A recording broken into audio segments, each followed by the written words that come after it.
Hey everyone, it's great to see you all here on the HMO Heroes Facebook group for tonight's show. And it's our 13th, I can't believe that time's gone so quickly, our 13th Facebook Live and our 5th Facebook Live with a guest. And we have got a very special guest for you tonight. Now, our little Facebook group has been going crazy ever since we announced this guest on Monday. Now, I know who you know. I know most of you know who it is. But I'm just going to walk you through all the things that she has done, which are amazing. So I think you're going to really love tonight's show. I just love her crazy high energy and the passion and purpose that she puts to everything that she does.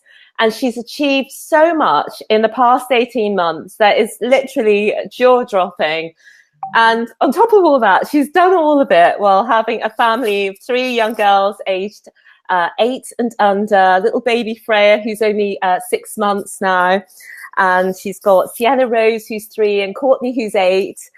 So busy life. But since starting out in property in January 2017, she started with her training, and she's achieved over, she's told me today that it's actually almost £3 million portfolio, and that's all through private investor funding with none of her own money. So it's going to be lots of important golden nuggets of information for you about how to grow your portfolio through private investor funding.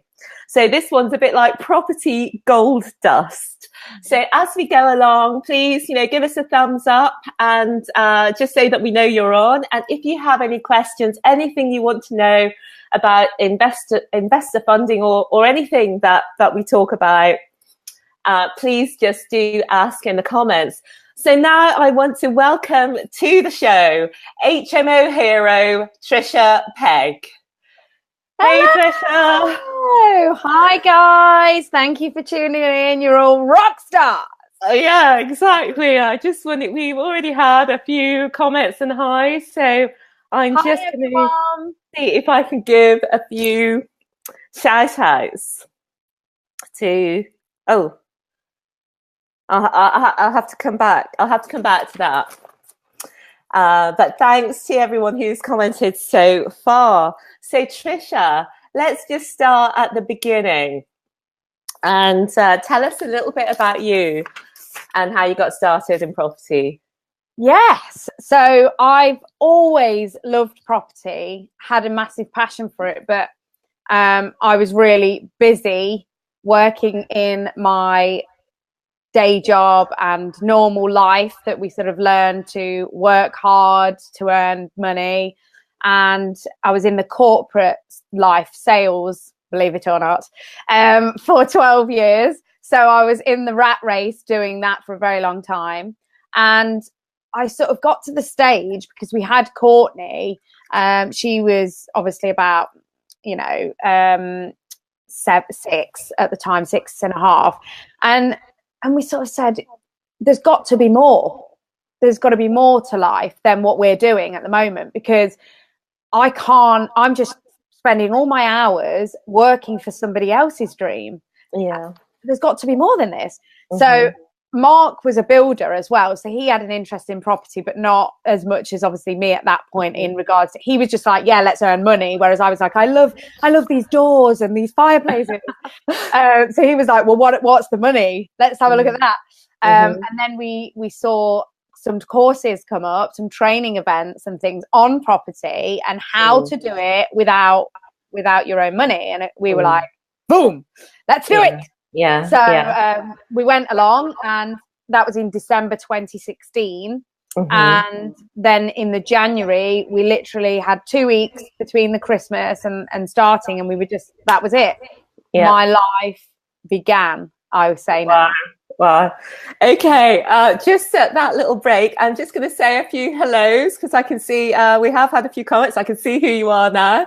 So hi to Katie and Nikhil, Anton, Carleen, Krishna, And I can see a few other people. Oh, Mark's watching, obviously. Hey, Mark. Hey. Rosie, great. The Nikki Taylor.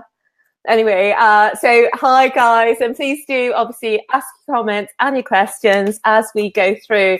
So back to you, Trisha. You did your training. You got wowed by what was possible. And then take us, what happened next? Yeah, so from the January was when we sort of really invested into the more advanced trainings to actually learn about how do we do it. So a lot of it in the beginning is how, because you want to do it properly. I mean, I certainly did. I wanted to make sure that I did it right from the start, as opposed to learning my mistakes as I went along, which cost a lot of money in property, as a lot of people know. Yeah. So from the January, we went out there and we got our education, and then we started doing our viewings and making offers on property. And very quickly, we sort of realized that we were very lucky because we live in an exceptionally good investment area. So I'm going to do the no, guys, what nobody talks about. It's so funny because investors are like, no, I don't tell you where my area is. I invest in the East Midlands, Derby being one of them, and Loughborough where I live. Yeah. I'm not going to stop investors by telling you where I invest. There's still going to be investors. That's where I invest, and it's a great area. There's no deals left there, by the way. So we realised by networking and things like that lots of people were moving to our investment area or where we lived, and we literally live within an hour of all of our areas. Right. So we've got 5 in our area because we like to diversify a bit. Yeah. And so from the January, we were going out viewing, putting lots of offers in, and then by the February, we had our first yes. Wow. Which was a HMO. Yay. And I'm just going to mention to the people watching that Trisha has got something very special for everyone who's watching this video, that you'll be able to work with Trisha, and it's an amazing value offer as well. So do keep watching to the end, and she'll share more about that as we come to the end of the video. But right now, Trisha, let's go back to your first deal. Thank you. So yeah, the first deal, we had the first yes in February, and I was like, yes, oh my goodness. And then it was like, brilliant, this is a HMO, and it was a repossession. So it was quite a fun one to negotiate.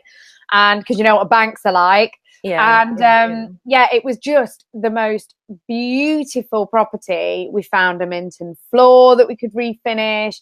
But most importantly, we just knew it was a great opportunity, and the figures were there. So we were starting this one with our own money. We were like, well, we'll do a remortgage and use our credit cards and do everything that we were sort of taught that way. And once we've got one, then we'll have the experience and we can find money for the rest, is what we thought at the time. And obviously I'm quite shy, so I find it quite... That's a joke, right? So I find it difficult to put myself out there. Well, anyway, we thought, I just like to share. I was like, I want to share what I'm doing and see if it adds value to anyone, then that's great. So I was just kind of sharing my videos and telling everyone how it was going, how my journey was progressing. And we from the first deal in February, we started to progress that as we do with our surveys and everything. And whilst doing that, we, as well as doing our property training, we also then went on our further education, because we invest heavily in personal development and training. So we went on our Millionaire Mind Intensive, which is the T. Harv Eker Success Resources Program. And then we also went on Tony Robbins in the end of March, April. And that's when things changed for us. Big time. Yeah, it's pretty amazing what happened there. But I think, first of all, can you just give the overview of the numbers from your first deal, and then we'll go into what happened after Tony Robbins. Absolutely. So the first deal was, we got a 3-bedroomed end terrace. We got that for 100,000 for the property, and it's quite a size. I mean, it's huge. We've turned it into 5 bedrooms with all en suites, and then a central communal kitchen, dining, lounge area, because it's professional HMO. And the figures all in, we've spent 160,000 just under for costs to buy, renovation and furnishing. the property. So we were all in for 160. Yeah. And we had our remortgage done commercially recently, which we obviously did a video about, but we pulled out all of our money and a hell of a lot extra in equity because it was revalued at 245,000. That's amazeballs. Yeah, we like that deal. Fantastic. That is a winner chicken deal. Yeah, definitely. What's excellent about that deal, Stephanie, particularly, is, you know, we were told when we were learning that you can't get commercial mortgages until you've got so much experience, or for your first deals, you can't really get commercial mortgages on 5 beds, and you would struggle with certain valuations for 5-bedroom HMOs as well. And to get certain lending, because we weren't experienced investors, because you need at least 12 months or whatever in HMO. You know what it's like in HMO. They say you need 12 months experience to be seen as a fit and proper or whatever. So I went, well, I don't want to say that that's true because I need it, so I'm going to prove that wrong. So that was interesting about that deal, because it was our first deal, and obviously it all unfolded that actually that's not correct if you do it well. Yeah, so that's incredible value right there straight away. So I think working with yourself and learning those little tips and tricks for new HMO investors who want to get past those barriers of, you know, can't get lending, can't get revals, can't get commercial deals, well worthwhile. And with that, what would you say were the tips as to how you achieved all that wasn't supposed to be able to be done? Yeah, so what we basically did was, I was really strict on my due diligence on my area, so that you need to make sure that there's demand there, because obviously if it's an area that's really overrun or it's a really poor area, you're only going to hit a certain ceiling on the value, and also you're only going to attract a certain type of tenant. I from the very beginning wanted high value professional HMOs, because I want to create these amazing quality affordable living for people. So my aim was high quality, but for as cheap as we can, whilst doing everything by the book, obviously, but to attract the best tenant. So what I did to secure that valuation, guys, because remember, it's gone from 100k to 245. It's quite a mean feat. Was I made sure it was in the areas that, as we know, as a HMO, you need to make sure that you've got your area down. So how far is it away from the town centre? How far away is it from your universities or colleges, if that's your preference? How far away is it from your industrial working sites? And how far away is it from the hospitals or the airports or the bus runs and links to those major players? I made sure that it was within those remits, very close by. Okay, so that was one main thing. Brilliant. And we've had a comment on that, Trisha. TJ Patel says, Am I echoing? Am I echoing for you, Trisha? Slight feedback, but no. I'm going to take my headphones off. Okay, so TJ Patel says, so true on the commercial mortgage bit, Trisha. Love the fact that you don't believe everything you hear. Boom. Yeah. Boom bar. Okay, so right, you got your first deal. That was all good. Then you went to Tony Robbins. So Trisha, what happened next? Wow. So yeah, we went to Tony Robbins, and I was pregnant at the time with number 3. So we had a massive experience. Everyone knows the Unleash the Power Within event, right? Which is in London. So there was 10,000 people at this event. And I sort of went there with an investor mind also, because I was like, well, I can raise money here, surely, because everyone that's here on these front rows is going to have a bit of this. So I went and business carded every seat at the front of the Excel.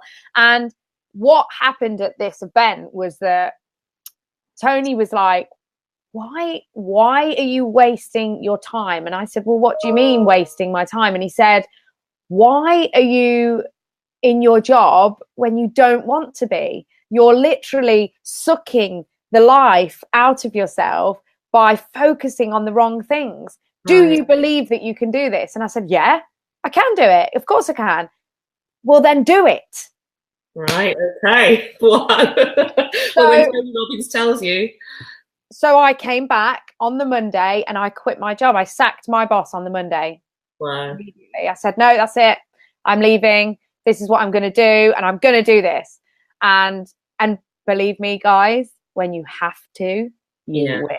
You will. Okay. So we have bills to pay like everybody else.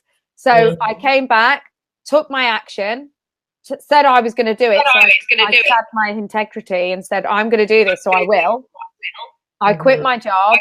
And then literally within 6 weeks, I had 6 more deals on top of the one we already had. I'm feeding back. I'm feeding back. Yeah, try without your headphones.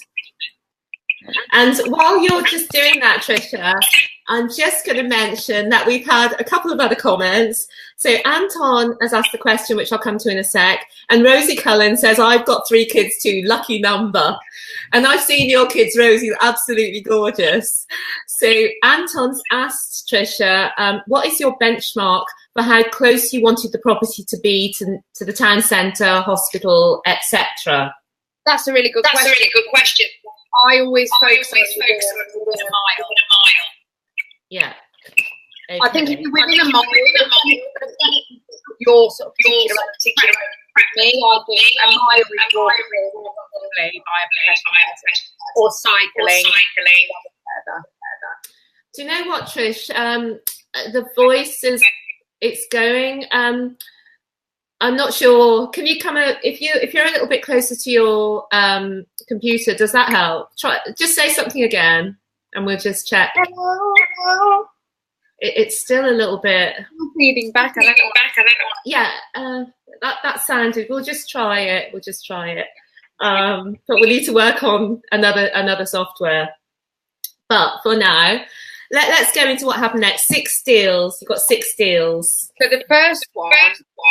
Obviously we intended to do ourselves, but then we had 6 that all got accepted at the same time. Trisha, try your headphones again, because it's a shame. Was it feeding back on the headphones as well? It was, but it's worse now. So okay. So we'll just try this again. Yeah, they're saying it's echoing. Anton saying thanks for the info. You're very welcome. Is that better? That is a lot better. I can hear myself. That's I can hear you, Trisha. Let me know in the comments, guys. Can you hear Trisha okay now? So Trisha, we're going back to the 6 deals in however long it was. So yeah, with the 6 deals that we had, we went out there to get to work and earn some money. Yeah. So because we didn't 6 deals, guys. Yeah. And then what happened was it is feeding back. Yeah. Is it quite bad still? I can hear you. You can hear me, right? So we went out there and we had to raise money. So luckily, the work I'd been doing for the few months on video, out there on social media, and being able to be in the public eye, so people knew who I was. So when it got to the point where I was like, I need some money, guys. Yeah. No, it's not working.